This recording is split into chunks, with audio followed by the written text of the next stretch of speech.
Hey guys, Fletch here bringing you another Fletch Talks video, and today's video is going to centre around today's biggest footballing story, and that of course is the Champions League quarter-final draw.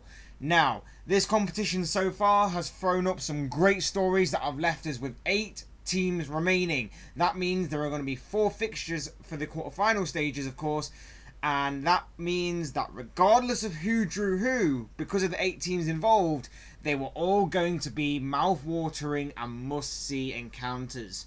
So without further ado, let's begin. Following an epic couple of weeks of Champions League football, the competition has now been cut down to 8 teams as previously mentioned.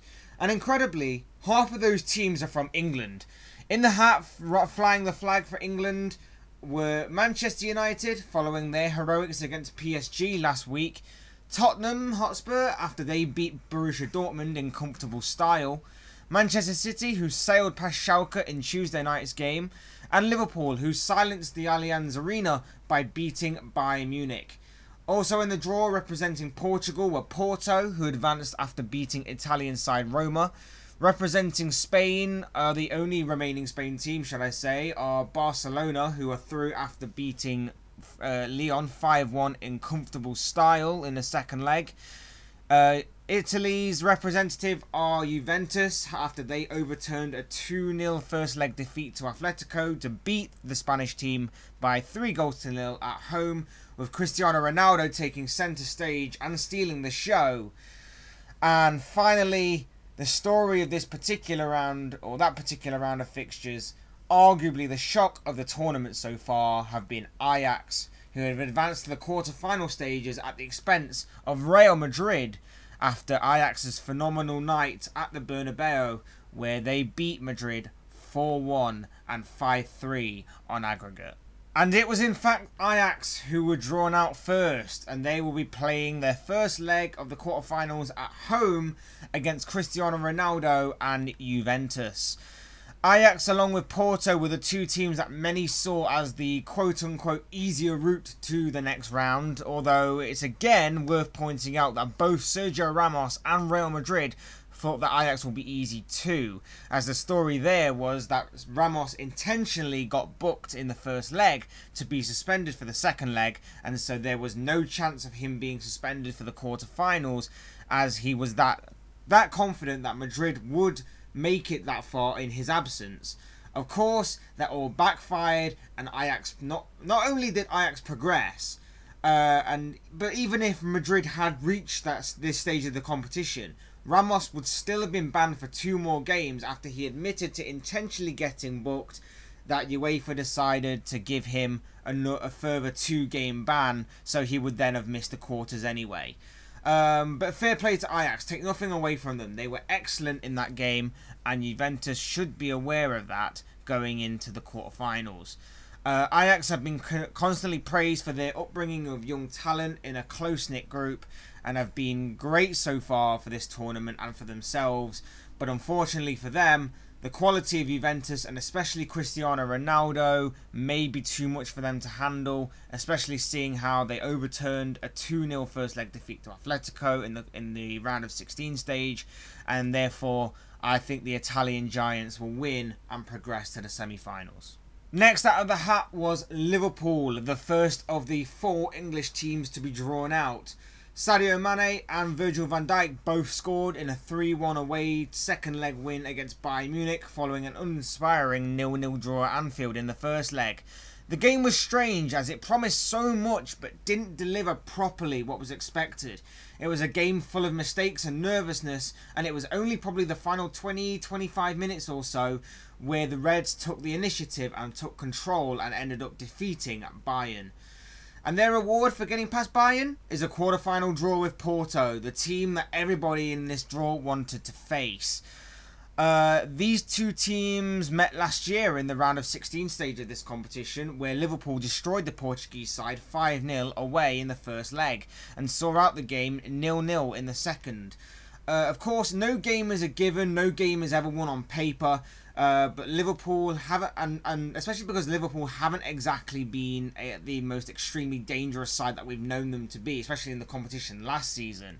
But you'd still expect Liverpool to make it through regardless and see themselves through to the semi-final stage. But of course, Porto have made it this far by beating Roma in the last stage, and they will be looking to exact revenge on Jurgen Klopp's men this time around.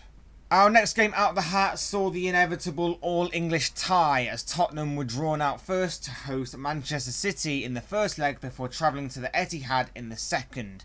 Tottenham beat Borussia Dortmund in what was seen as the bright light in an otherwise dark month for Spurs, as their Premier League title chase has realistically came to a crushing end following a string of poor performances and results, whilst their opponents Manchester City have returned to the top of the Premier League and have been dominant on all fronts that they've been competing on, and not many more performances came more dominant than their 10-2 aggregate victory over Schalke in the round of 16 stage of this competition. Continental Cup competitions often fraught these kind of scenarios of a team facing a fellow team from their own country, and they can often provide upsets. But if Tottenham want any chance of doing exactly that and of progressing to the semi-final stages, they're going to need the same solid defensive display and of course same defensive and goalkeeping performances in general that saw them keep 2 clean sheets against Dortmund in the round of 16 stage. And of course, then it just relies on the likes of Harry Kane and Son Heung-min at the other end to take care of business. It's a game that I feel the away goal rule will be a crucial element. And of course, over 2 legs, you kind of expect City to go on and beat Tottenham here, but it should be a close game nonetheless, and one to definitely watch out for. And so, with 6 out of the 8 teams drawn out, it meant that the final game was to be Barcelona versus Manchester United. Barcelona were originally drawn out as the home side for this fixture, but because in the second leg, both Manchester teams will then be at home, to play in the same city on the same day or a day apart is against the rules. So therefore, this game was switched around so that United will be the home team in the first leg, and then it's back to the Nou Camp for the second. United advanced to this round of the competition following a last-minute Marcus Rashford penalty against PSG after the French side threw away a 2-goal lead following the first leg. Although the penalty that VAR gave did divide opinion amongst everyone who wasn't a Manchester United fan. Whilst Barcelona drew 0-0 with Lyon in the first leg, but the second leg was all about Lionel Messi, who scored 2 and assisted for 2 as Barcelona beat the French side 5-1. Barcelona are seen as one of the favourites to lift this competition alongside Manchester City, and whilst Ole Gunnar Solskjaer has made United more stubborn and scrappier, you feel that United still have defensive vulnerabilities that the likes of Luis Suarez, Philippe Coutinho, Ousmane Dembele, and of course that man again, Lionel Messi, can definitely exploit and truly hurt the Red Devils. Regardless, United will need a solid defensive display and will look for moments, particularly from set pieces, in which they will try and take advantage of and hurt Barcelona if they are to have any hope of progressing to the semi-final stages. It's a huge and mouth-watering encounter to watch for this one. In my opinion, Barcelona should have the quality to progress at the expense of United. Along with the quarter-final draw, the semi-final draw was also made as the route to the final was created. The winners of Ajax and Juventus will face the winners of Tottenham versus Manchester City, and that meant that, of course, the Liverpool-Porto game, the winner of that one will face either Manchester United or Barcelona in the final 4. So what did you make of the draw? What are your predictions for this round of fixtures? Who will make it to the semi-finals and then ultimately the final itself? And most importantly, who do you think will win the Champions League for the 2018-19 season? Leave your thoughts and opinions down in the comments section below. I'd love to read them all. Otherwise, hit that like button on the way out if you enjoyed the video. So hit that subscribe button if you're new or want to see more content on the channel like this. Both things will be greatly appreciated. Otherwise, guys, thank you all for watching and listening. I've been Fletch. This has been another Fletch Talks video. And I will see and speak with you all again soon in another video.